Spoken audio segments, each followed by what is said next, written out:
Chiang Mai flooded as Ping River overflows. Severe flooding has struck Chiang Mai after the Ping River overflowed, inundating large parts of the city, including downtown areas and business districts. The rising waters, triggered by heavy rainfall, began to breach the riverbanks late on Tuesday night, causing widespread disruption to daily life in Muang district. The floodwaters surged into key commercial streets such as Chom Khan and Cherawan Prathit roads, as well as the popular night bazaar, causing significant damage to businesses. Low-lying residential areas, particularly in Pa Dade and Nong Hoi, were heavily affected, leaving homes and communities submerged. Authorities, including Chiang Mai municipality and state agencies, responded by constructing makeshift barriers with sandbags along the riverbanks in an effort to contain the flooding. Residents were also provided with sandbags to help protect their properties. However, the drainage system struggled under the weight of the water, with pipes bursting in some areas, exacerbating the situation. The floodwaters reached depths of 30 to 50 centimeters in many parts of Muang district, making several roads impassable for small vehicles. This flooding has been compared to the devastating events of 2022, and many fear that the situation could worsen. The Irrigation Office has issued a warning, cautioning residents to prepare for further flooding. Northern runoff from Chiang Dao district is expected to flow into the already swollen Ping River on Wednesday night, further raising the water levels. Chiang Mai municipality has opened a temporary shelter at the municipal hospital to assist those affected, particularly elderly individuals and bedridden residents. Teams equipped with heavy machinery are on standby, and water pumps have been installed to aid in draining the affected areas. The city remains on high alert as authorities brace for more floodwaters. Pheu Thai Party shows flexibility on constitutional amendment policy. Deputy Prime Minister Phumtham Wechayachai announced that the Pheu Thai Party is prepared to abandon its proposal to amend the constitution regarding ethical standards for political officeholders if coalition parties express opposition. Phumtham explained that Pheu Thai, the ruling party, is currently arranging meetings with coalition partners to discuss the amendment bills it has sponsored.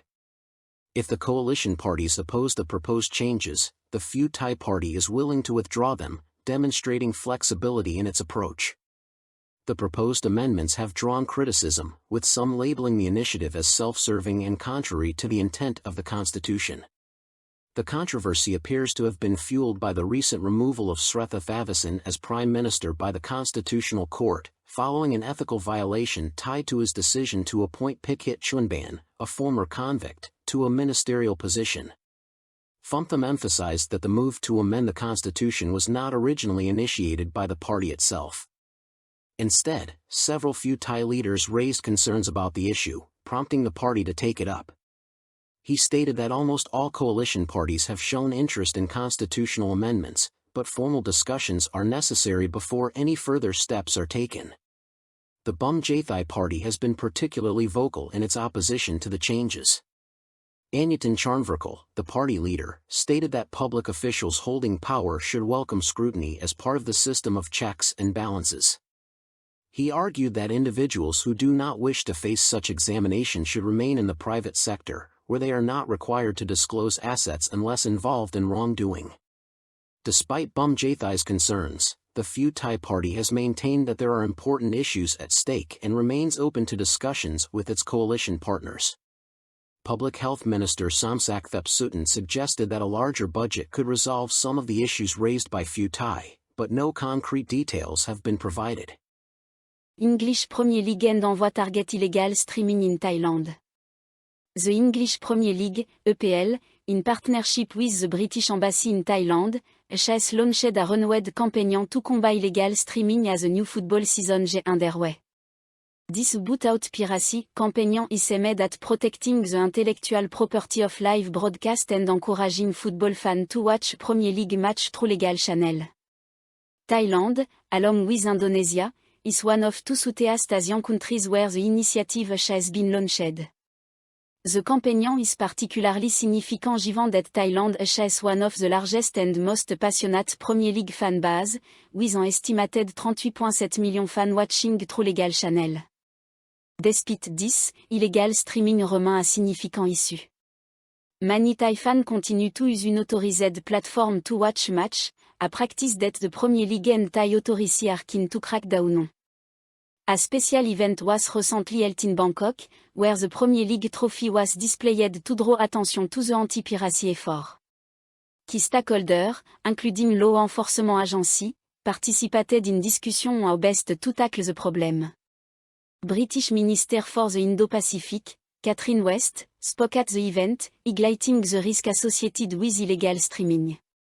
She warned fans that pirated websites often expose users to malware, scam, virus, and even illegal gambling. A recent study revealed that 90% of Amazon pirate websites contained high-risk content, underscoring the danger to fans who use this platform. West also noted the progress made in collaboration between the Premier League and Thai authority but stressed that more work need to be done to curb piracy. Pirates don't stand still, she said, emphasizing the need for ongoing discussion and action. Sean Godfrey, head of legal at the Premier League, echoed this sentiment, urging fans to support the league by watching match legally. He highlighted the benefit of legal viewing, explaining that revenue generated from legitimate broadcast could be reinvested into grassroots football and community development in Thailand. This, in turn, would help nurture the next generation of football talent. The companion HS emphasized that by choosing to watch match legally, Thai fans are supporting not only their favorite teams but also the broader football ecosystem, ensuring that future stars have the resources to succeed.